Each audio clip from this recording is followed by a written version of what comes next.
sini yang pertama mungkin dari ini akan lebih ke perkenalan. Hal itu penjualan sistematis dan analisis. Walaupun mungkin materi yang sering kami berikan itu terkait kesehatan, di sini kami coba untuk memberikan beberapa contoh-contoh di bidang teknik, terutama di sini. Semoga nanti bisa diaplikasikan. Kalau misalnya nanti ada hal-hal yang tidak dimengerti, kajian kami juga masih belajar untuk terkait topik yang teknis. Sebelumnya kita di sini sama bisa memahami dari analisis dan sistem itu di bidang SIM. Nanti untuk kemudian lebih ke arah biometrik analisis, mungkin kalau yang biometrik analisis ya sering dipakai ya di bidang ini. Kalau sistematik itu dan mungkin masih ya saya akan membuka penjelasannya kemarin. Pinjol sistematis dan meta analisis seringkali dipakai untuk mencari jawaban atas penelitian PPT-nya tidak bergerak, kontroversial atau bertentangan hasilnya satu sama yang lain. Jadi prinsipnya di sini kita menggabungkan hasil-hasil dari studi-studi tunggal sebelumnya. Kalau kita lanjutkan sistematik reviewnya sampai meta analisis, kita menggunakan pendekatan statistik juga. Jadi seringkali dari hasil-hasil penelitian kita lihat ada hasil-hasil yang bertentangan satu sama lain. Misalnya seperti kalau ada yang penelitian, misalnya dari berusia 8 bulan, so ekstra dari kebiasaan di orang sebenarnya. Misalnya kita lihat dari penelitian pertama mengatakan ya suaranya tidak jelas. Sampel 24 dan dilakukan pada populasi English. Tapi pada penelitian kedua tidak bisa, padahal besar sampelnya sama-sama 24. Tapi dilakukan pada populasi yang berbeda, yaitu populasi Belanda.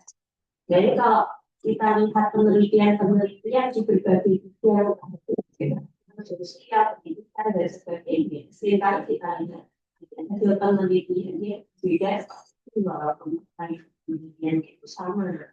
Ada beberapa disebut mungkin kalau bahasa dari sisi stres punya dari posisi kata dalam kalimat dari jenjang kepolisian dan sebagainya.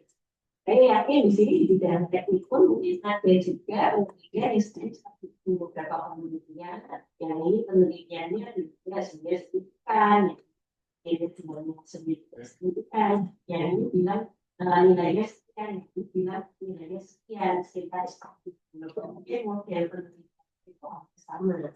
Nah, tujuan dari penjualan sistematis dan meta analisis itu untuk menjawab hal-hal yang masih kontroversial. Kemudian kita lihat tren dari publikasi meta analisis ini dari tahun ke tahun semakin berkembang. Kalau bagian besar itu meta analisis dan sistematik di bidang kesehatan atau sciences. Tetapi kita lihat juga pertumbuhan tren ini tidak hanya di bidang kesehatan, bahkan juga di bidang lain, di bidang life science, bidang social science dan humaniora, dan di bidang physical science juga. Walaupun mungkin di physical science ini tidak sebanyak di bidang-bidang yang lain, kita bisa melihat bahwa ada untuk tren. Jadi kalau kita lihat di bidang teknikal, tidak mulai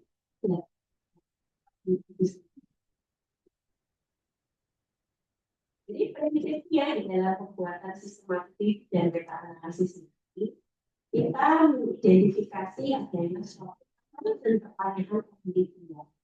Kemudian membuat rencana dunia itu akan seperti apa? Atau yang dikenal dengan istilah rencana prosesnya. Kemudian kita melakukan pencarian studi, lalu ibaratnya seperti sehari-hari kita memfilter studi-studi yang ada karena tidak semuanya bisa masuk. Setelah itu kita mengekstrak data dari setiap studi, menilai kualitas studi, menggabungkan sintesis dan hingga akhirnya membangun sistem studi. Jadi proses sistem studi ini sebenarnya juga cukup kompleks dan mencapai beberapa berbeda dari itu yang biasa kita. Ini adalah gambaran sistematik review dan meta analisis. Jadi menggabungkan tidak hanya studi tapi beberapa studi. Nah, kalau penelitian primer atau original research atau mungkin juga ada suatu naratif review, hasilnya itu hanya bisa diaplikasikan pada kelompok tertentu karena penelitian primer itu kan dia hanya satu populasi saja. Tetapi kalau ada systematic review, kita menggabungkan beberapa studi sehingga populasi ini akan lebih besar, jumlah sampelnya akan lebih besar sehingga bisa meningkatkan generasi stabilitasnya atau istilah secara metodologi penelitian kualitas internal dan kualitas eksternalnya itu akan meningkat. Semakin besar jumlah sampel kan semakin besar kualitas internal dan eksternalnya. Jadi kita harapkan dari sistematik itu dan meta analisis ini. Lalu mungkin untuk yang belum terlalu familiar dengan sistematik review, kita dengar itu review dengan review biasa atau naratif review atau literatur review. Kalau literatur review mungkin sudah sering mengerjakan ya sini. Tapi ini berbeda antara sistematik review dan literatur review. Naratif review atau literatur review, sebenarnya ada revisional review, review artikel. Ibaratnya itu seperti Bapak itu kalau membuat tesis atau skripsi disertasi itu kan ada tinjauan pustaka atau kedua. Nah, literatur review itu sifatnya luas dan umum seperti tinjauan pustaka tersebut. Jadi pertanyaan penelitiannya itu lebih luas. Tetapi pada sistematik review ada pertanyaan penelitian yang spesifik. Seperti kalau pada penelitian primer itu rumusan masalahnya, pertanyaan penelitiannya yang spesifik. Jadi posisinya sistematik review sendiri itu berbeda dengan literatur atau naratif review karena dia lebih spesifik. Kemudian dari sisi pemilihan studi, ketika kita membuat review biasa, kita mencari suka-suka dari mana saja kita betul dari sisi keyword yang umum, kemudian ketemu ini kita masukkan bisa tetapi pada sistem review kita membuat formulasi sertifikasi yang spesifik. Jadi keyword-keywordnya itu spesifik. Ini dia database dan ini juga tidak bisa dikerjakan sendirian sistem. Beda dengan naratif review. Kalau naratif review sendirian saja bisa. Tapi pada sistem review itu tidak boleh dikerjakan sendirian. Tapi kalau kita masukkan ke jurnal, mana sistem reviewnya dikerjakan sendirian, visualnya akan menolak atau memberikan kritik tidak percaya dengan metodologi yang salah. Kita kerjakan sistem review ini sendirian. Kira-kira memerlukan beberapa minimal untuk bisa melakukan sistem review. Kan? Yang punya pendapat lain.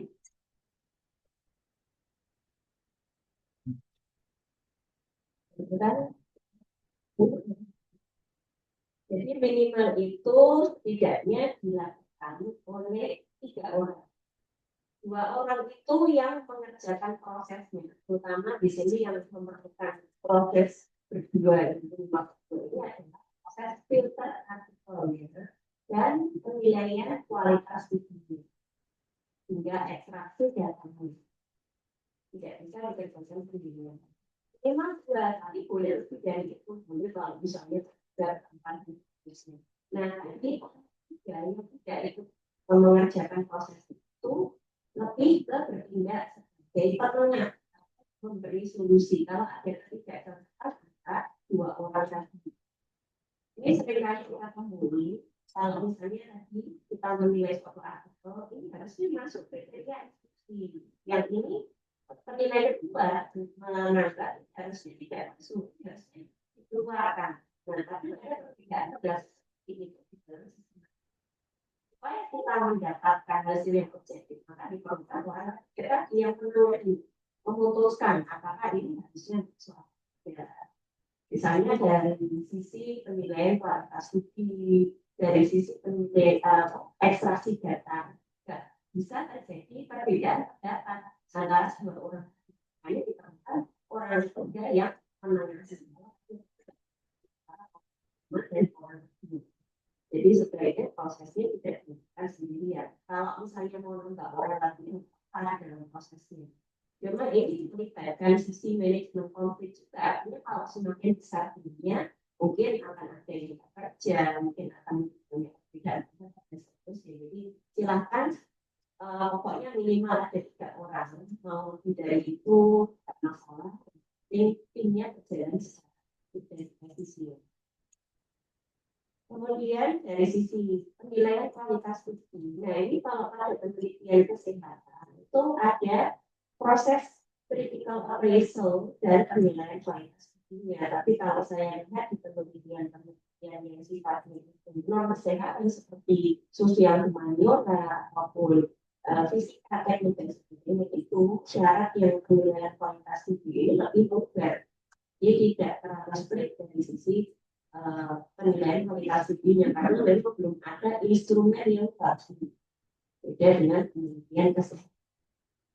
Kemudian dari sisi sintesisnya, untuk literatur itu pasti bersifat kualitatif atau gampangannya kita bisa menggunakan vote counting.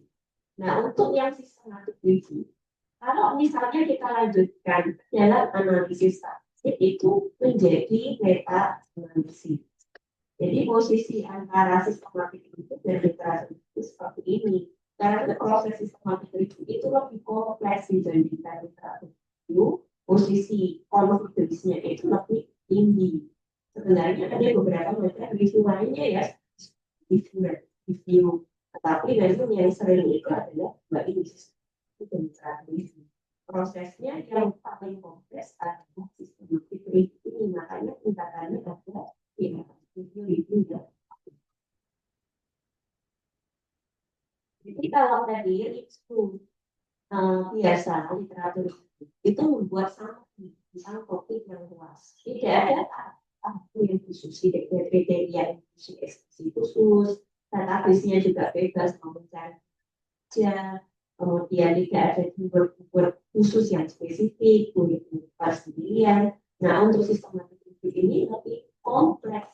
Ibaratnya dia adalah penelitian, tapi penelitian yang sekunder. Jadi seperti pada penelitian umumnya dia memiliki rumusan, tujuan penelitian, metodenya itu juga spesifik. Sehingga kalau Bapak Ibu baca-baca paper yang sistematik review itu lebih mirip anatomi papernya dengan original research dibandingkan dengan review artikel. Kalau review artikel itu kan mulai dari introduction, kemudian isi dari reviewnya, kemudian conclusion.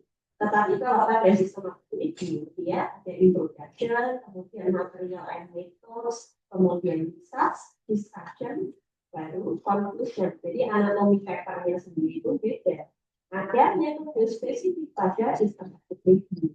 Dari eligibility kriterianya, survei strateginya, data extraction, data sintesis dan analisis seperti pada penelitian primer. Sistematik ini bisa dilanjutkan menjadi meta analisis kalau kita lakukan analisis statistik. Jadi ini harus digunakan software harus meta analisis. Gampang-gampangnya meta analisis dalam sistematik review yang sifatnya kuantitatif. Jadi dia ada dari seluruh yang harus kita hitung terkait dengan istilahnya full effect. Ada juga sistematik review yang tidak dilanjutkan dalam ini berarti sampai sistematik review yang kualitatif. Jadi tidak semua sistematik review bisa jadi meta analisis. Tapi kalau meta analisis ini dia melakukan proses sistematik review di dalam. Jadi semua meta analisis tapi melihatkan proses sistematik review. Ini bedanya antara review biasa, sistematik review dan meta analisis. Bapak Ibu di sini harus tahu sebelum kita belajar ada proses review. Jadi misalnya di kehidupan sehari-hari kita melihat adanya kontroversi. Ini menarik untuk menjadi topik pada informasi kritis dan meta-analisis. Untuk bidang teknik, terutama mungkin saya ini tidak secara mengurangi masalah yang dihadapkan pada kehidupan sehari-hari ya, mungkin dapat dulu. Ini nanti saya berikan beberapa contoh. Tapi ini yang contoh di bidang umum, misalnya dalam hal engineering. Karena engineering itu banyak sekali di kehidupan kita ya, tidak hanya di Indonesia, tapi juga di luar negeri. Jadi ada beberapa engineering itu tidak semuanya itu bisa kita yakin kalau efektif. Misalnya di sini ada beberapa pendekatan yang difokus oleh suatu organisasi. Misalnya ada kooperatif sirkular, ada hukuman, ada lingkaran teman, befriending, pengawasan sekolah, mediasi, active listening, quality circle, dan sebagainya. Kira-kira ini metode yang benar-benar efektif untuk mengatasi masalah tersebut. Jadi kalau kita melihat ada masalah yang dia itu masih kontroversial, pendekatannya nggak tahu cara, ada beberapa opsi, yaitu menarik untuk menjadikan topik sistematik itu dan meta kontroversi.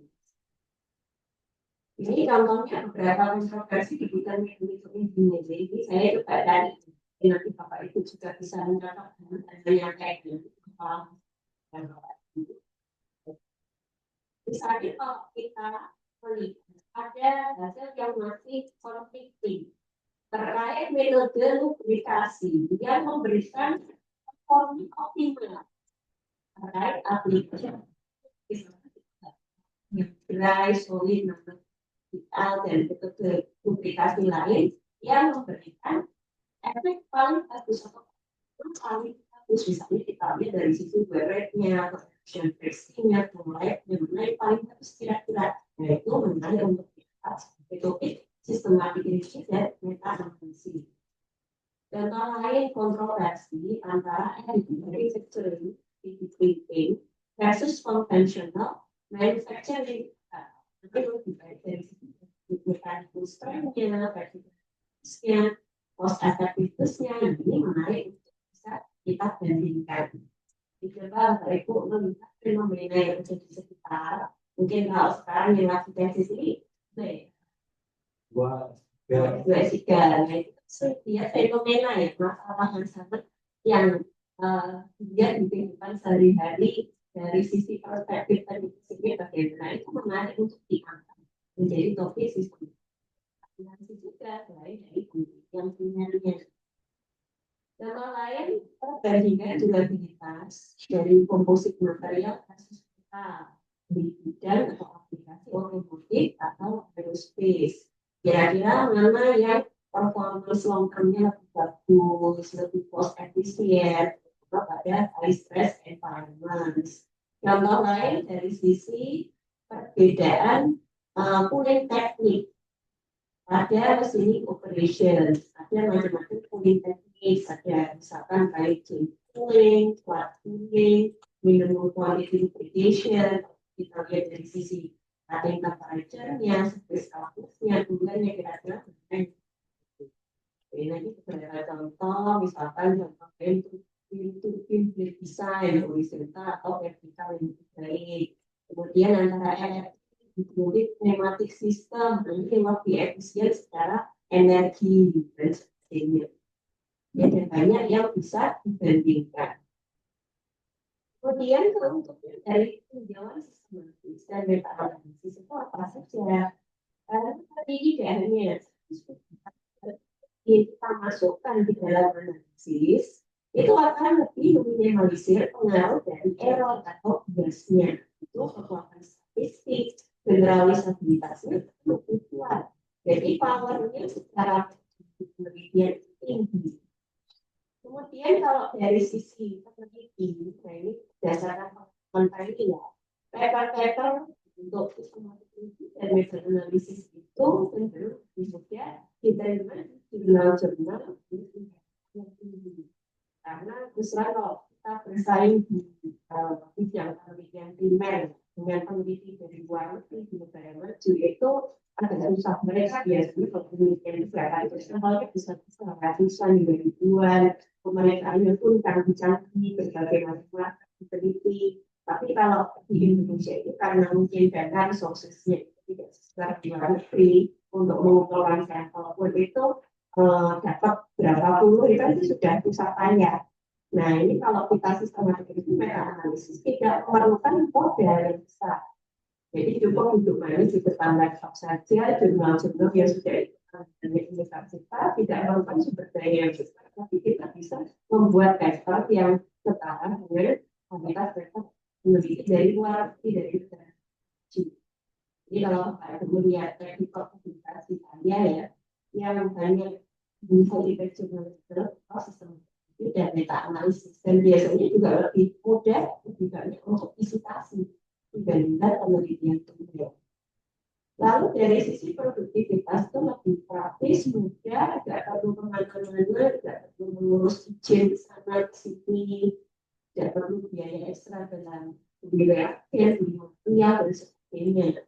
Tidak butuh ethical clearance juga. Kalau di kesehatan kita melibatkan manusia atau hewan itu kita biasanya ini ada di rumit karena ada yang namanya izin etik. Nah kalau sistematik review meta analisis itu tidak perlu. Dan ini juga bagi praktisi peneliti membuat kebijakan hasil dari sistematik itu meta analisis itu penting semuanya. Karena tujuannya versi terdengar ya ada hal yang potensial terus kita cari jurnal untuk menjawab kemudian kita lihat jurnal DPR dan bilang ini dan kita melihat rujukan yang paling kuat yaitu sistem dan meta analisis kita akan lebih jelas mendapatkan jawaban dari topik yang tadi masih kontroversial langsung jurnal dan kita analisis. Kemudian studi apa saja yang bisa dimasukkan ke dalam sistem analisis dan meta analisis ini. Yang penting itu studi-studinya menjawab penelitian yang kita formulasikan dengan rumus IKU. Jadi IKU atau rumusan masalahnya itu harus sama juga yang sama.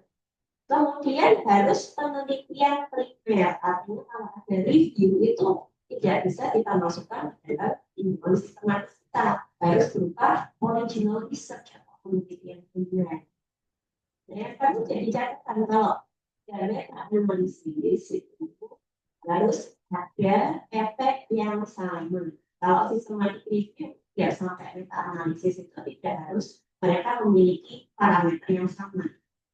Tapi kalau sampai meta analisis itu harus ada angka-angka yang nanti diinputkan dalam software, di mana dia berupa efek size yang sama. Misalnya sama-sama membandingkan rata-rata, sama-sama membandingkan misalnya risiko, membandingkan berapa jumlah kejadian tertentu, membandingkan koefisien korelasi. Misalkan uji korelasi sama-sama uji korelasi bisa kita lakukan dalam meta. Jadi kalau meta analisis ini harus berupa angka penelitian kuantitatif. Tapi kalau sistematik review itu boleh penelitian kualitatif, selalu dia penelitian primer itu prinsipnya. Jadi seperti yang saya bilang, ada yang bisa lanjut ke meta, ada yang beristek sistematik review saja. Kalau ada angkanya penelitian kuantitatif itu berpotensi lanjut ke meta. Asalkan angka-angka di yang kita gabungkan nanti itu memiliki bisa bedakan kata ya sama-sama persentase, sama-sama korelasi. Kalau angka yang diujikan itu sama bisa lanjut meta. Tapi kalau tidak sama atau tidak ada angkanya dan kuantitatif itu sampai kesadaran saja. Kemudian metode populasinya sama, isyarat-syarat untuk meta analisis saja. Ini saya sertakan beberapa contoh, tapi tidak ada di dalam teknik, karena saya ingin di dalam teknik ini bersedikit meta dan sistematik ini. Misalkan dari sisi korelasi, nah, di sini ada distance Oke, penelitian manfaat kan korelasi, jadi kita lihat hubungan antara X dan Y. Misalkan di sini hubungan antara simulation, jadi simulation performance dengan kemampuan operasi dokter. Nah, kita lihat ada hubungannya korelasi ini bisa di meta analisis. Walaupun ini tidak studi, tapi mereka sama-sama berbasis korelasi. Kemudian contoh lain berupa besarnya risiko atau kejadian. Contoh ini kalau ini terkait ini terkait diet. Jadi antara formal education itu jadi tingkat pendidikan itu dengan praktek diet yang baik. Itu apakah ada besarnya peluang atau risiko? Jadi ibu yang pendidikannya tinggi itu apakah meningkatkan peluang keluarganya itu menerapkan pola diet baik? Bisa dianalisis juga. Kemudian contoh lain, polistop atau polisi ya untuk mengurangi risiko kejahatan. Jadi apakah adanya polistop itu bisa menurunkan atau meningkatkan angka kejahatan? Di sini ada beberapa bisa menunjukkan cara adanya polisi menurunkan risiko kejahatan. Kemudian bisa berupa persentase. Kalau data yang persentase seperti proporsi itu juga bisa di meta analisiskan. Contohnya ini, berapa persentase depresi, anxiety, dan suicide ideation percobaan bunuh diri antara mahasiswa dokter. Ini namanya terus.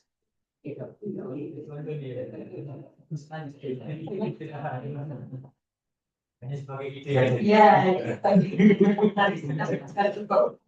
jangan jadi depresi atau jadi cemas setelah lihat. Mungkin tadi saya sebelumnya kebahagiaan, yang ketiga itu begitu ada mungkin tentang itu.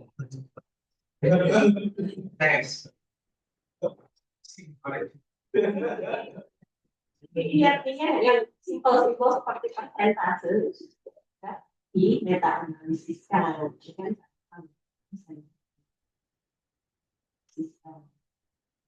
Ini juga demikian. Berapa persentase variasi dari harga makanan secara umum sebenarnya. Macam-macam pokoknya berupa angka. Angkanya itu sama.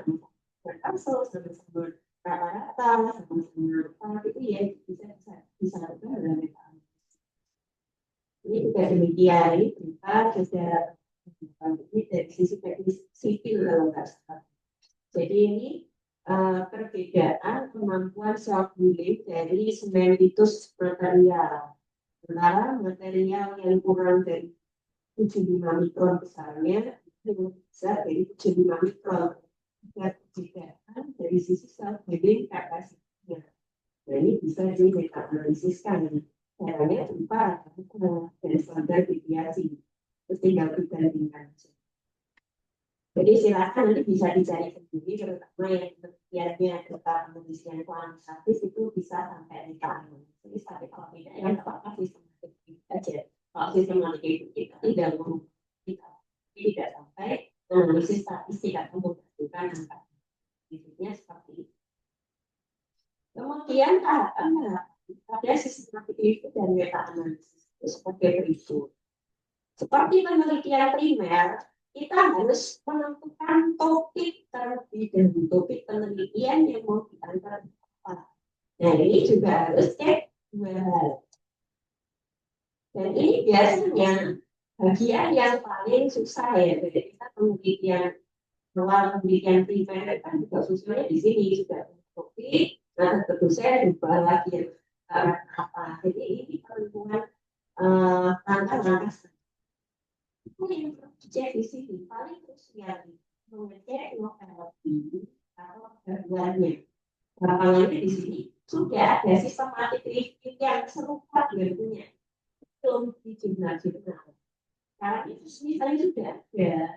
Nah, Kalaupun kita nanti sudah selesai, kita harus jurnal sebenarnya kita mungkin sudah dari semua titik kalau posisi sebelumnya itu ada ya setelah literatur kita masuk ya sama adanya sistematik review itu ya ditolak kemungkinannya nanti jika kita publikasi. Makanya dicari dulu di awal sudah ada sistematik review sebelumnya ya sama persis atau tidak. Jadi harus membuat sesuatu yang berbeda.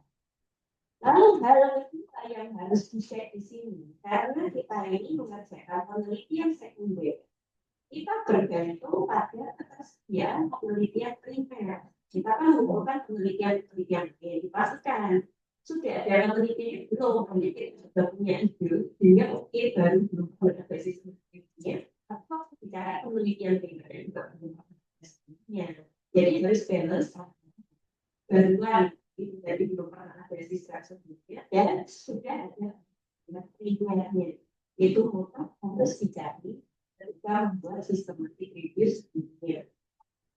Kalau ini sudah fix, insya Allah ya nanti juga proses selanjutnya ini akan lebih bersifat teknis. Misalnya membuat perencanaan setiap langkahnya, kemudian melakukan pencarian studi di beberapa lapis. Kemudian mungkin screening studi-studi yang kita dapatkan karena tidak semuanya bisa kita masukkan sesuai kriteria dan eksekusi kita. Kemudian menilai kualitas studinya. Setelah itu kita mengambil data-data dari masing-masing studi, lalu kita sintesis dan interpretasikan hasilnya. Kalau sampai kita ya, analisis statistik. Jadi perbedaan antara sistematik review dan traditional review adanya metode yang khusus. Misalnya metode dari sisi kriteria inklusi dan eksklusi. Masing-masing tahapan dari survei itu ada tahapannya sendiri. Dari warna, pakai keyword apa, sebagainya. Cara dari sisi sintesisnya juga ada sendiri. Jadi ada protokol atau perencanaan yang harus kita buat dulunya. Kali ini terutama kriteria inklusi dan eksklusi ini kita harus mengambil studi yang ya karena kalau tidak semua studi bisa kita masukkan. Dan itu kita diminta untuk meregistrasikan protokol sistematik review kita. Jadi seperti proposal data perencanaan. Nah ini bisa diregistrasikan di tempat khusus registrasi protokol. Bahkan bisa dipublikasikan juga sebagai publikasi sendiri. Selain publikasi sistematik review, meta analisis hasilnya itu nanti protokolnya juga bisa dipublikasikan tersendiri. Dengan adanya registrasi protokol ini ada beberapa keuntungan, jadi lebih bagus, lebih menurunkan bias dari sisi metode kita, kemudian juga mencegah terjadinya duplikasi review. Jadi kalau ada orang lain yang mau melakukan sistematik review yang sama dengan kita, itu pasti dia nggak akan bisa kalau kita sudah registrasi dan publikasi registrasi itu. Nah ini ada beberapa tempat. Kalau di kesehatan yang sering itu prosedur, kalau misalnya membuat penelitian sistematik review yang teknis, tapi masih ada kaitannya dengan kesehatan itu masih bisa di prosedur. Jadi tidak selalu murni kesehatan di bidang lain kaitan bisa. Program itu juga dia spesifik kesehatan, kemudian PXU itu jalan. Nah di bidang lain kesehatan kita bisa gunakan sambil collaboration. Jadi teman-teman yang di bidang sosial kita registrasi protokol di sini maksudnya di teknik. Jadi protokol registrasi itu juga biasanya kita inputkan di dalam checklist dan di kesehatan beberapa jurnal itu. Jadi kalau saya lihat di bidang kesehatan seperti itu lebih luas, artinya tidak selalu diregistrasikan. Ini untuk kesehatan bisa prosedur kalau penelitiannya teknik tapi masih ada kaitannya dengan kesehatan, misalnya membuat mesin untuk belajar operasi ya, itu ya contoh sistematik bisa masuk ke kurikulum ini. Tapi kalau kesehatan, baik bisa ke sini nanti ambil collaboration itu sifat dan psikologi, sosial, ekonomi dan sebagainya.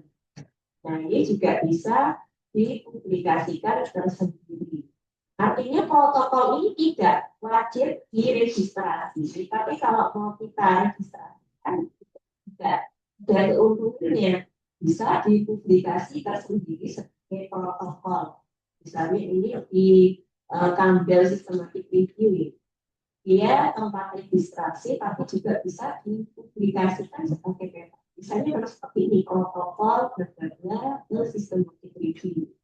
Mungkin jurnal-jurnal lain yang juga menerima publikasi dalam bentuk protokol. Contohnya PLOS ONE, study protokol.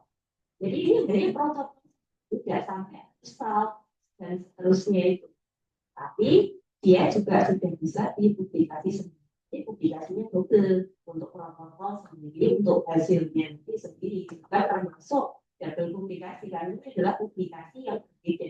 Ini publikasi dalam bentuk protokol.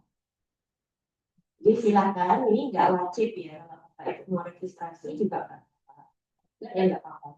Tapi mau lebih cepat, maksudnya langsung aja tuh ke poin hasilnya, nggak usah registrasi. Jadi kalau mau double, maksudnya pengen dikasih protokol sendiri, pengen dikasih full papernya sendiri, itu juga nggak apa-apa. Untuk menambah track record publikasi. Boleh tanya ya? Protokol itu apa yang kita Berarti registrasi protokol apa saja yang dimasukkan? Yang pertama dari sisi fieldnya, kemudian judulnya dari sistematik review kita, kemudian background itu seperti latar belakang ringkas. Kenapa kok kita melakukan penelitian atau sistematik review ini? Kemudian kaitannya dengan relevansi kebijakan. Lalu tujuan penelitian, tujuan sistematik review kita itu apa? Lalu kriteria inklusi dari paper-paper yang kita masukkan dalam sistematik review kita. Nah ini nanti kaitannya juga itu dengan co-framework. Jadi akan kita ini untuk membuat pertanyaan penelitian itu berbasis pada co-framework. Lalu referensi, lalu peranan masing-masing autor dan tanggung jawabnya. Karena itu nggak mungkin kemudian ini dijelaskan perannya. Misalkan si A, pasti apa, kemudian funding, conflict of interest, timeframe outcome. Jadi sebenarnya ini tidak terlalu panjang. Ini ibaratnya seperti kita metode penelitiannya saja yang diregistrasi atau dipublikasikan itu pun juga ringkas. Tidak sepanjang ketika kita membuat dari mesin seperti disertasi. Ini kalau misalnya teknik waktunya bisa diregistrasikan saja. Kemudian ini mungkin bisa dibaca sendiri ya. Contoh pertanyaan penelitian ini saya coba teknik. Jadi artinya di sini masih luas sekali yang bisa Bapak Ibu angkat sebagai pertanyaan penelitian karena kita analisis di desain teknik. Misalkan kalau kita melihat efektivitas atau performance dari nanoflux atau eksperimental termostatis. Kemudian kalau dari sisi komparatif materi yang kita bandingkan antara dua atau lebih materi yang berbeda, misalnya antara karbon fiber dibandingkan fiber komposit. Kemudian dari sisi tumbuhan atau shading, misalnya pengaruh dari MTL dan tumbuhan dibandingkan dengan dry atau flapping. Dari sisi efisiensi energi, dari sisi tribological properties, jadi banyak sekali vertical analisis, tingkat kegagalan, termometer stress, vibration, price dan sebagainya. Jadi banyak sekali, silakan mau mengangkat apa di bidang teknik ini saya lihat sistemnya itu sangat pas yang nanti bisa Bapak Ibu jadikan sistematik review dan analisis. Nah ini tadi yang saya sampaikan sebagai framework. Jadi dalam membuat pertanyaan harusnya berbasis pada ini. Kadang-kadang kita tambah S tadi desain kalau mau bentuk desain studi yang lebih spesifik. Tapi kalau saya lihat di bidang kesehatan ini terlalu banyak. Kalau satu ini tidak harus dia sama satu bentuk penelitian tertentu. Nah, ini dalam masalahnya. Kalau pada penelitian manusia populasinya atau penyakitnya, kalau pada penelitian kesehatan manusia itu masalahnya itu baik. Kemudian ini adalah variabel independen kalau ada penelitian itu. Misalnya kalau kesehatan suatu obat tertentu, suatu intervensi reaksi psikoterapi dan sebagainya. Tapi itu kalau ada penelitian bidang teknik variabel independennya itu apa? C ini pembanding. Misalkan tadi kalau kita bandingkan dua teknik atau metode antara teknik dan metode, kita lihat mana yang lebih efektif dari sisi costnya, performance dan sebagainya. Nah, yang A itu yang disebutkan masukkan di bagian ini intervensi precision. Yang B yang mungkin kita kayak pembandingnya yang kita anggap lebih inferior kontrolnya kita masukkan ke C. Nah, kontrol ini tidak saja karena belum tentu kita itu membandingkan antara dua teknik metode. Bisa juga kita cuma lihat satu teknik saja. Jadi kontrol ini bisa ada dua penelitian bandingkan antara dua metode atau tidak cuma melihat aktivitas dari satu metode. Jadi ini bisa dibilangkan kalau kita tidak menggunakan pembanding. Lalu ini apa? Ini adalah parameter yang boleh adalah independen yang ingin kita cari di dalam penelitian primer. Ini disesuaikan saja dengan penelitian masing-masing. Prinsipnya kita membuat pertanyaan penelitian pada itu. Misalnya kalau kita mau melihat suatu intervensi mungkin dapat diberikan sosialisasi atau edukasi terkait penggunaan internet. Nah, pada anak sekolah berarti masuk populasinya. Ingat ini penggunaan edukasi penggunaan internet. Lalu C-nya itu bisa enggak kalau kita melibatkan kelompok lain yang tidak diberikan edukasi boleh jadi kontrol. Tapi kalau tidak juga tidak apa-apa. Nah, outcome-nya ini kita lihat apa yang diukur misalnya kepatuhan dia dalam menggunakan internet secara bijak gitu. Jadi variabel yang kita ukur. Yang diukur misalnya tadi dari Polres. Jadi ada beberapa yang bisa kita. Tapi yang penting di sini kita juga harus lihat pertanyaannya apakah mengandung masalah atau tidak. Misalnya pertanyaan penelitian bisa pendidikan meningkatkan pengetahuan. Jadi dilihat pertanyaan ini sudah jelas jawabannya. Ya, saya rasa ini di berbagai macam bidang juga sudah tahu kalau pendidikan itu bisa meningkatkan pengetahuan. Edukasi bisa meningkatkan pengetahuan. Kita bisa modifikasi pertanyaan penelitian itu menjadi beberapa hal lain yang mungkin masih jadi pertanyaan. Misalnya jenis educational intervention atau jenis edukasi model apa yang efektif untuk meningkatkan kemampuan akademik pada anak-anak yang perlu mengalami gangguan otak. Itu jelas. Bahkan apa saja yang mempengaruhi penerimaan siswa with open online course. Kemudian metode efektif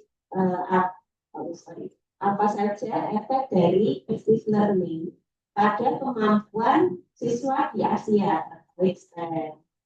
Kemudian apa edukasi terhadap kematian orang dewasa yang unik.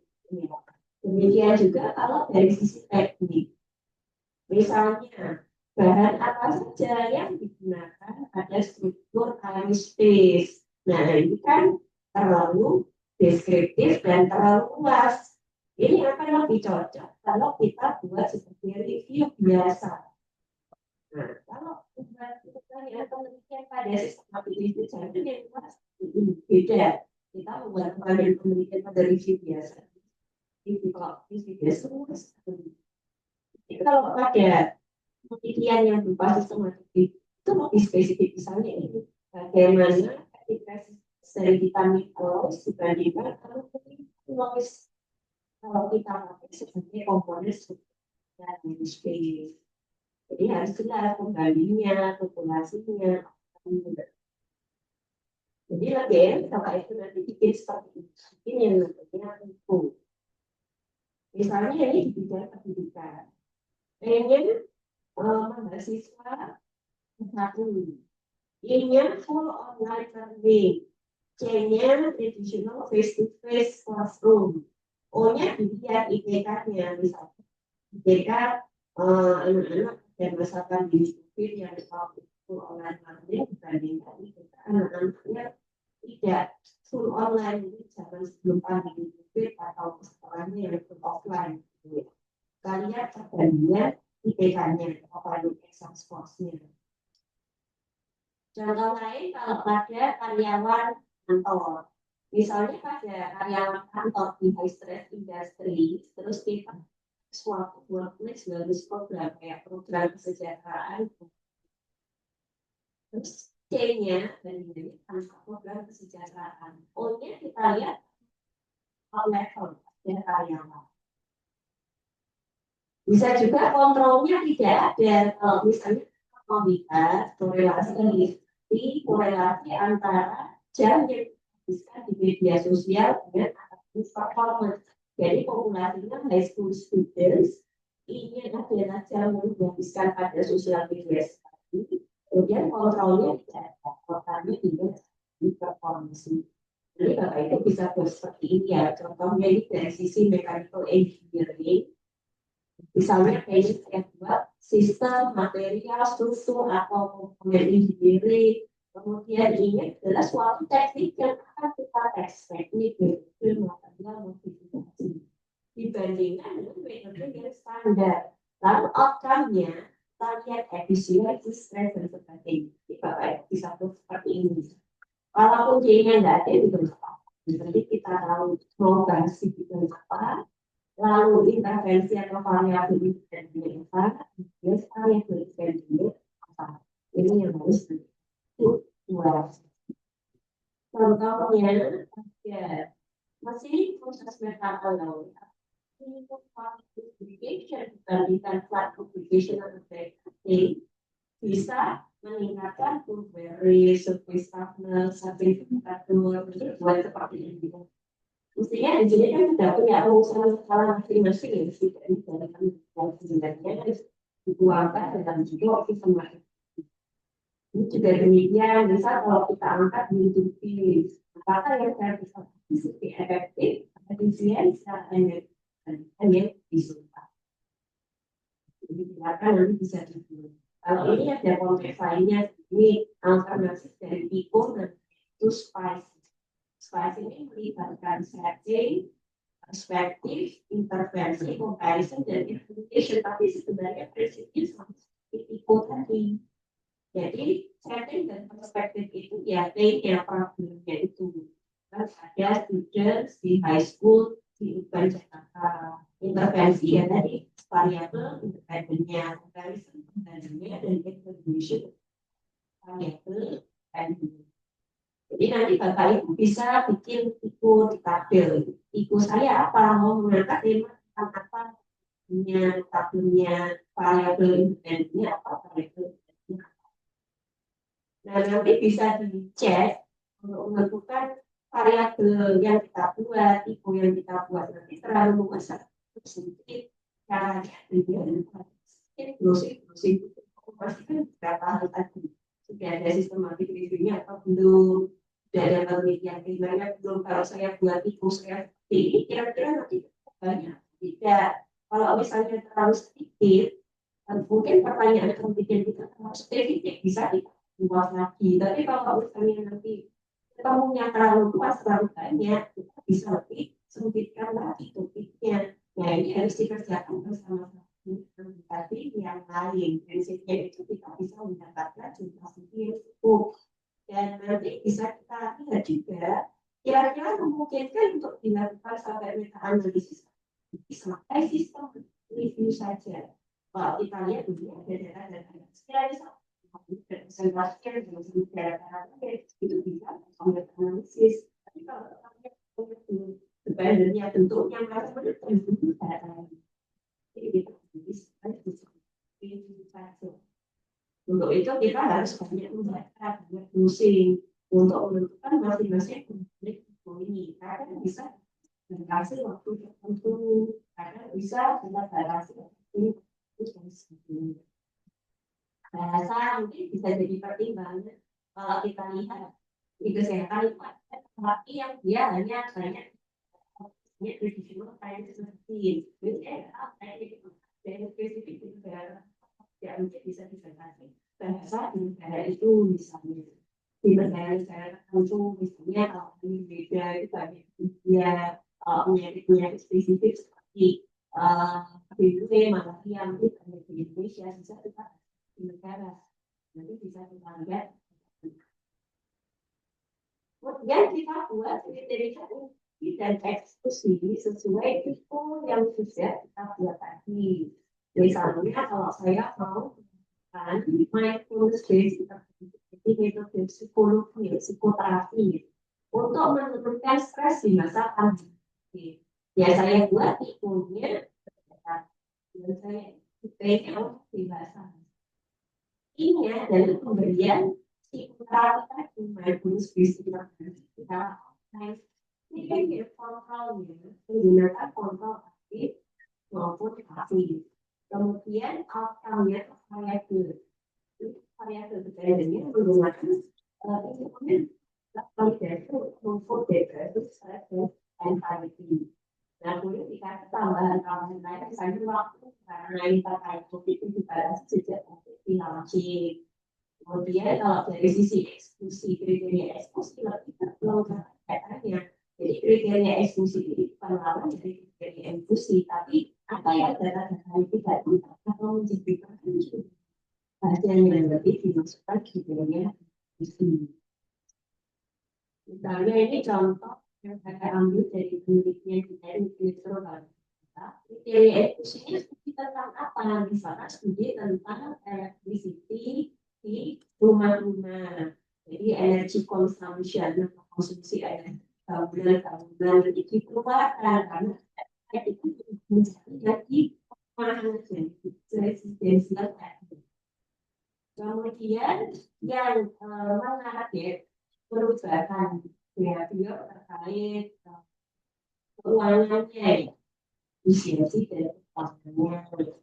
Kemudian yang melibatkan household electricity consumption, kalau electricity gas,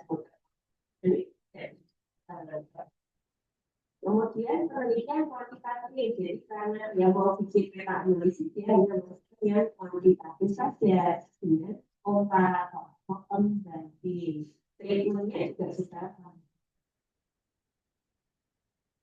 Ini contoh lain, jadi bisa dibaca ya. Prinsipnya kita membuat kriteria itu dan eksekusi dari IKO yang sudah kita buat. Ada juga yang membuat tabel khusus kriteria eksekusi ini. Misalnya kalau kita tidak mau memasukkan penelitiannya, jadi sini apakah mengevaluasi program, ya, dieksekusi kalau jawabannya tidak ada. Jadi kita buat kriteria dari itu. Untuk tahu kriteria kita sudah seberapa tidak, fungsi itu atau istilahnya memasukkan file save. Untuk sistematik review, satu pun itu bisa dikatakan macam itu. Untuk yang kita analisis, setidaknya harus 2-3 studi yang bisa di meta analisis. Tapi juga harus kita pertimbangkan. Kalau studinya terlalu sedikit, misalkan kita dalam sistem review, itu ceritanya jadi tidak mendalam, jadi cuma nah kalau kita mau masukkan di jurnal yang tingkat apelnya tinggi, misalnya kita harus mencari. Jadi ini tidak ada ketentuan secara teori satu pun bisa, tapi nanti kaitannya dengan kalau aplikasi tentu akan kita bisa ya harus makin banyak itu memang makin bagus, tetapi kita harus juga ada keluarganya punya atau malah membuat kita kesulitan. Kalau misalnya kita eksekusi masih harapnya 200 lebih. Yaitu kalau sanggup ya silakan, tapi kalau misalnya malah membuat kita nggak selesai, jadi kita mempersulit diri lagi. Jadi ya juga memberikan batasan tahun, karena kita harus bisa menjustifikasi kalau tanya itu kenapa lebaran itu tidak harus sekian, kita harus bisa mempersiapkan jawaban beberapa pengalaman saya itu tadi kalau mau aman ya baiknya tidak bisa kita kasih tahu kalau nggak tahu alasan. Jadi biasanya di sini pada kriteria diskusi dan eksekusi kita harus membeli kata dari ini nanti ditulis di dalam paper kita harus melanjutkan itu kembali pada itu yang sudah kita kalau tidak hati-hati bisa menyebabkan bias.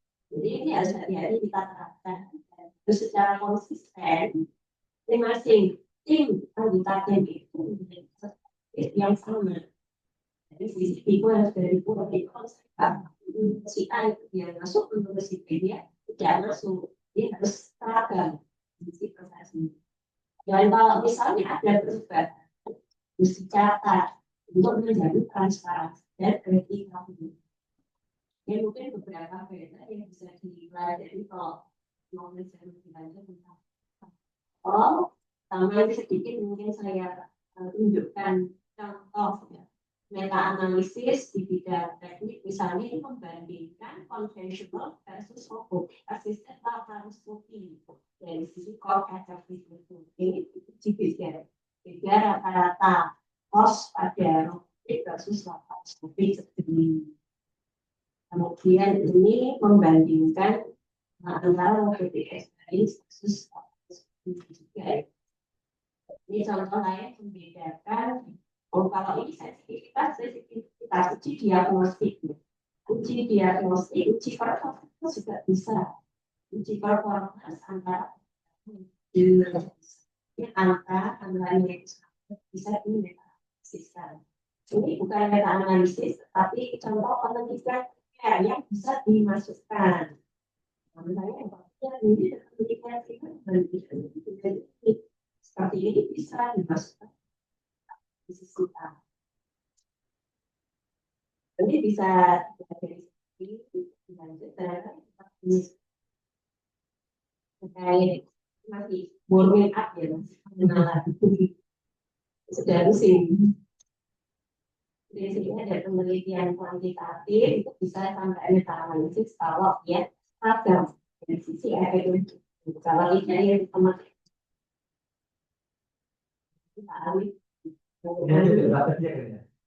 ya, ada prakteknya setelah materi yang lain. Oh, materi kedua. Ya. Tadi yang sisi praktek banyak kejadian, lebih sering.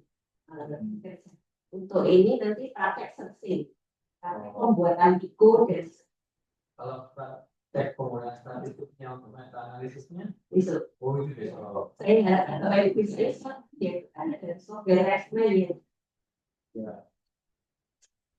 Jadi ini masih pengenalan langsung dikasih statistik ini nanti.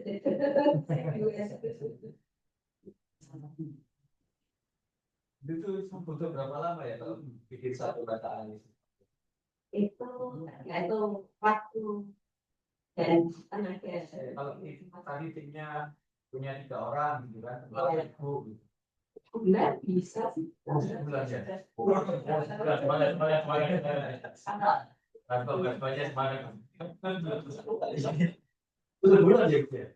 Ya, itu tergantung masing-masing. Saya kadang-kadang biasanya mereka kalau lomba itu kan nyiapin dagang berapa hari.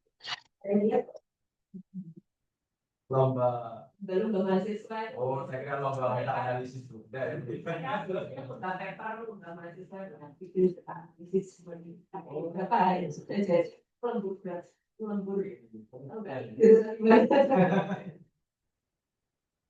orang jadi kalau misalnya kita menurunkan kita yang mungkin sih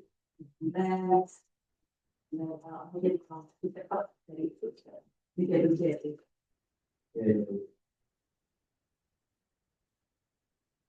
Saya lebih tertarik tanya siapa sisi pengalamannya juga ya. Pertama, ini kan bagi kami ini pertama kali bagi saya lah, bagi saya pertama kali seperti pembacaan itu kayak gini. Saya lihat ada peluangnya kayaknya besar gitu kan, karena belum banyak yang dilakukan secara kebutuhan secara rakyat yang dibutuhkan juga sangat memungkinkan dari segi pembiayaan, dari segi waktu. Tapi kemudian saya kalau dulu cerita pertama kali itu kan apa ya kira-kira tantangan pertama kalinya, oh ini ada peluang gitu kan, saya mulai dan ternyata kok ada gampang yang kita bayangkan gitu. Kalau sekarang kan bagi kita sudah oke lah kan sudah yang beberapa yang pertama kali gitu, karena apa yang harus kami siapkan secara mental gitu ya, siapa yang lain gitu. Pertanyaannya. Jadi mungkin pertama kali yang paling susah juga itu cari ide atau topik penelitian. Di mana kita itu menambahkan sesuatu yang baru. Artinya kita harus berbeda dari peta sebelumnya. Kalau kita itu jarang. Tapi kalau kegiatan sudah banyak sekali, sehingga mencari gangguan jadi tantangan. Misalnya dulu waktu meta analisis yang pertama kali saya ya karena saya yang nggak jauh-jauh dari COVID tesis dan disertasi saya. Karena tesis saya itu tentang mutasi virus hepatitis terhadap risiko kanker hati. Jadi itu yang sebagai meta analisis pertama saya. Cuma pada waktu itu saya cari-cari ternyata sudah ada meta analisis terkait mutasi virus pada kanker hati. Terus saya cari-cari untuk gen ini kan kalau virus agak kompleks ya macam-macam gen A, B, C dan seterusnya. Saya coba transaksi gen yang belum meta analisis sebelumnya. Terus yang meta analisis itu ya saya angkat dari disertasi saya. Jadi disertasi saya kan tentang variasi gen manusia. Variasi gen manusia adalah karena seseorang menggunakan kanker hati. Gen yang saya ambil waktu itu gen TNF alpha. Terus saya lihat meta analisis sebelumnya juga ada ya di lokasi ABC. Nah saya tinggal nambah lokasinya ABC, B, F dan seterusnya. Jadi membedakan dengan meta analisis sebelumnya lokasi saya banyak. Kita mencari perbedaan dari yang sebelumnya dan kita tambahkan supaya meta analisis kita memiliki nilai tambah. Nah di situ kalau misalnya di sini saya rasa sih karena masih pertama juga masih belum mau mengangkat kata itu yang paling susah dan seringkali kalau ada sekarang juga pertanyaannya sehingga bingung mengangkat. Kalau saya yang paling gampang itu mengangkat saya sudah familiar, nggak yang benar-benar kalau benar-benar baru kan juga nanti harus belajar lagi sejauh itu dan seterusnya. Yang pertama bisa mengangkat dari tesis, disertasi atau skripsi ini gitu ya, itu bisa diatas di posisi dan meta analisis di dan nggak usah jauh-jauh tesis dan disertasi. Kalau misalnya bapak ibu yang dosen gitu ya, kan kalau dosen ada keahlian khusus di bidang apa ya, betul di bidang keahliannya itu tidak usah merapat kemana-mana. Kalau memang mau ambil apa. Yang kedua juga dilihat apa yang sering dihadapi sebagai masalah di kehidupan sehari-hari. Misalnya kalau dokter itu ya, dokter menghadapi pasien. Pasiennya ini ya kasus yang dia itu nggak ada di pedoman. Kalau kita punya yang namanya guideline, kalau ada kasus seperti kasih terapi apa, itu ada. Jadi kan khusus ya, belum tentu dia semua yang ada di pedoman itu tadi. Misalnya dia ada kasus mau cari pemecahan masalahnya dikasih obat itu ya jurnal dan jurnal banyak biasanya ya masalah atau kasus seperti si pasien tadi bisa adalah seperti kita kemudian itu misalnya kita garap apa tapi terus dia itu nggak efektif ya kalau saya pakai teknik ini pakai teknik ini terus cari kalau belum ada meta analisisnya justru itu adalah hal yang baik untuk bikin meta analisis pertama untuk menjawab masalah terkait itu mestinya kira-kira jadi ini yang paling menentukan. Karena nanti kalau sudah selesai dan sebagainya itu kan tinggal mengikuti alur saja ya. Tapi kalau sudah topiknya itu nanti lebih enak. Di penentuan topik ini menjadi tahap yang bagus. Terus yang agak memakan waktu juga itu biasanya bagian filtering dari ratusan atau ribuan bulannya berapa puluh itu sebenarnya tinggal ikuti kriteria yang ditetapkan oleh kepala jadi semakan itu sebabnya dibutuhkan dan kalau mengenai kita sendirian itu susah karena nanti ada software dari AI-nya seperti tidak kita baca misalnya digunakan di lingkungan chemical jadi ada AI untuk membandingkan filter sendiri itu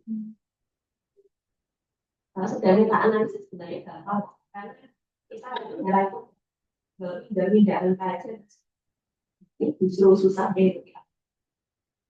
Oh, mencari Di mencari topik, apa yang agak makan waktu di filter.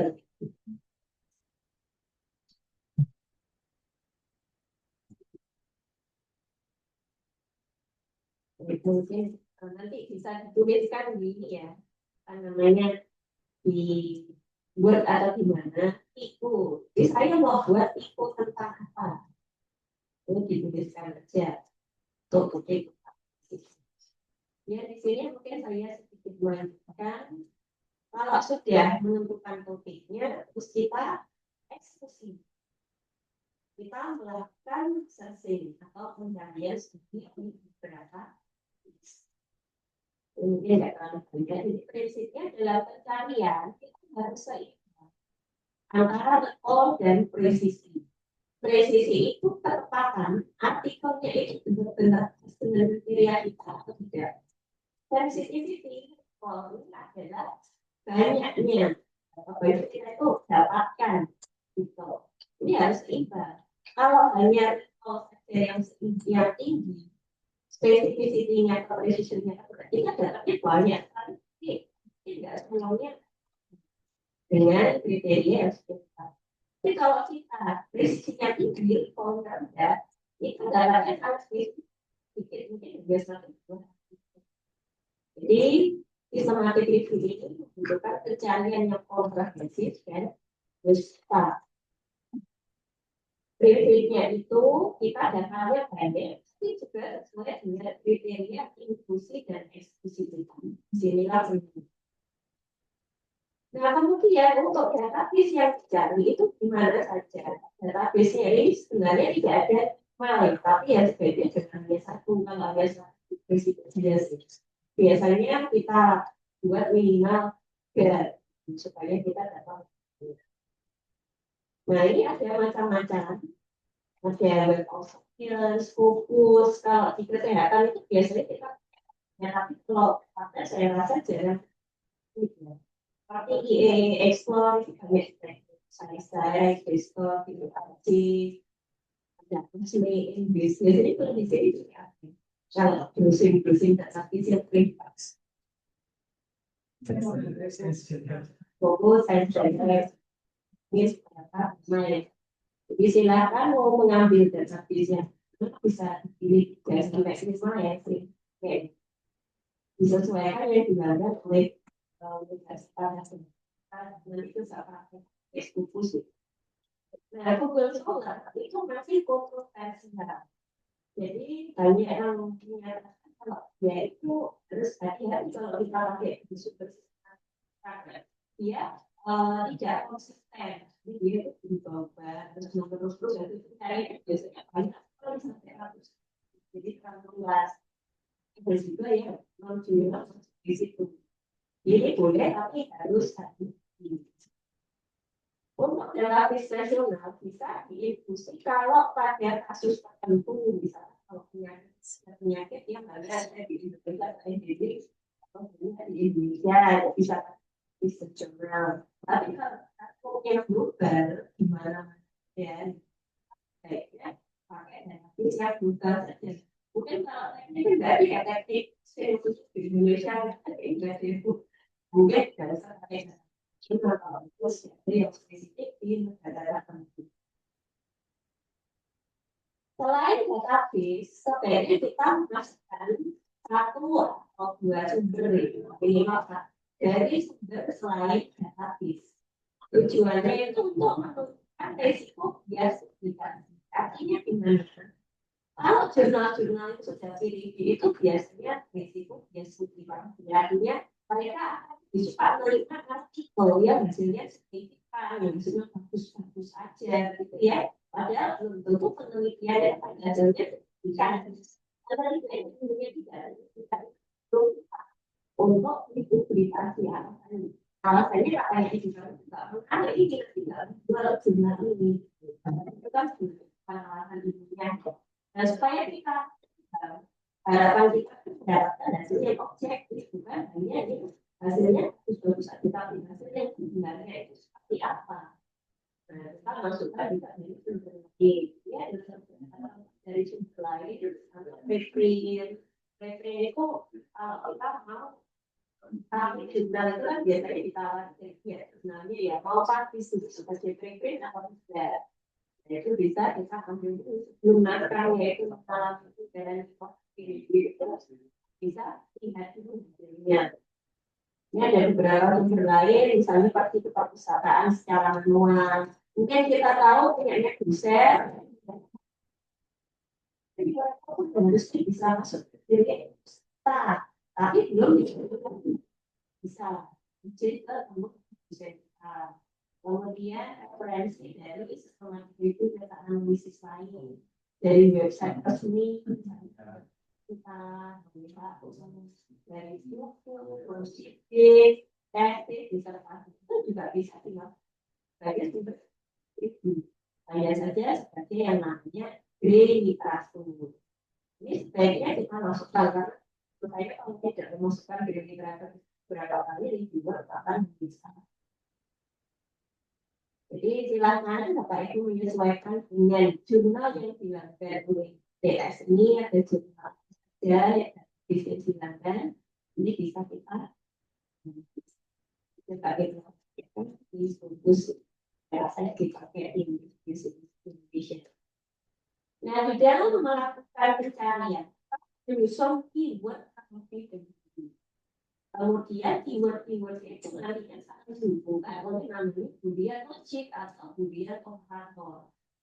Boolean operator itu ada tiga, and, or, dan not. Yang paling sering dipakai adalah and dan or itu. And itu fungsinya mempersulit pencarian. Akan dan irisan dua konsep berbeda. Jadi cuma irisan itu misalkan kalau kita breast cancer and obesity, ketika mereka tertarik itu akan dimasukkan ketika berdiri sendiri ini masukkan. Yang kedua orang ini bawahnya dan itu mengatakan semuanya itu akan dimasukkan baik yang ada misalnya atau tidak breast cancer atau obesity semuanya akan dimasukkan. Kalau itu mengecualikan jalan sebagai biasanya usulan misalkan chemical structure semua di website nanti akan masuk. Kemudian students not dental semua students lain nanti akan masuk. Ingat ya berapa yang bisa kita pakai. Nah Bapak Ibu kalau sudah tipe tadi menuliskan paling tidak P dan I pada bukunya di sini dibuat tabel dibuat sebagai konsep 1 dan konsep 2. Jadi konsep satunya apa? Misalkan saya buat P berupa tulisnya kalau saya sinonim dan related termsnya banyak ini. Tulisnya langsung berjumlah, berkasih, dan ini antar sinonim itu dihubungkan dengan O. Demikian juga konsep kedua ini I dari O. Misalnya kita buat obesity, ini cara juga sih sebagai obesity, apa itu harus sinonim dari tipu tadi terutama B dari I pada tipu yang sudah dibuat tadi sebanyak-banyaknya. Terus nanti angka sinonim itu dihubungkan dengan OR. Boleh ditambah konsep ketiga ya, tapi secara misalnya konsep ketiga kita punya apa yang disebut. Nah nanti antara konsep dihubungkan dengan N. Jadi ada dua yang dipakai ya, oh ini konsep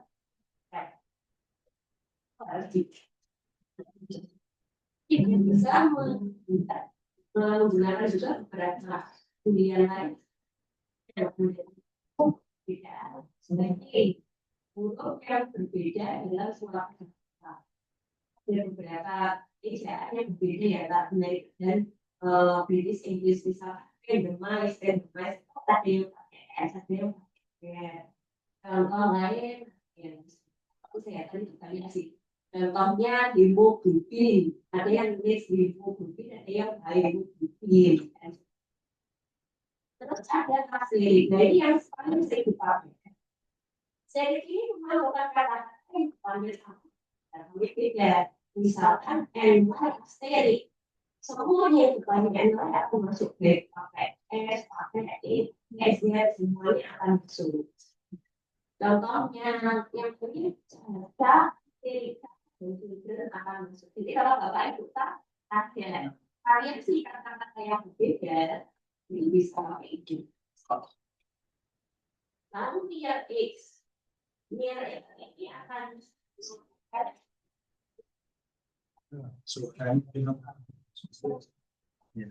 kalau juga saya tadi kita jadi itu. lalu ada nier X. Nier X ini ketika dibuatkan berapa kata misalkan nier 15. Lalu nier 15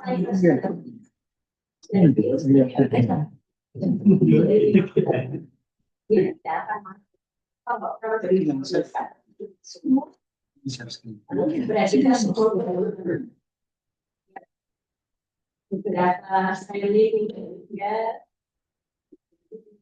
misalnya kalau di kesehatan ya karena aku bisa beda kesehatan contohnya X itu dia bisa digandeng ada yang bisa Itu suara apa ya, Pak? Ini sudah gabung sudah. oh belum Gabung aja, tapi yang saya screen lihat.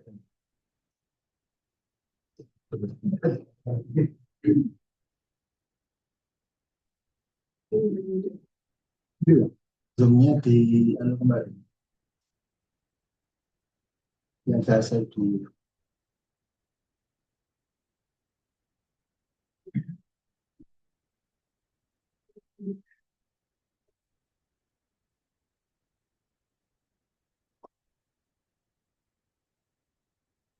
Tidak saya ikuti 40 meeting.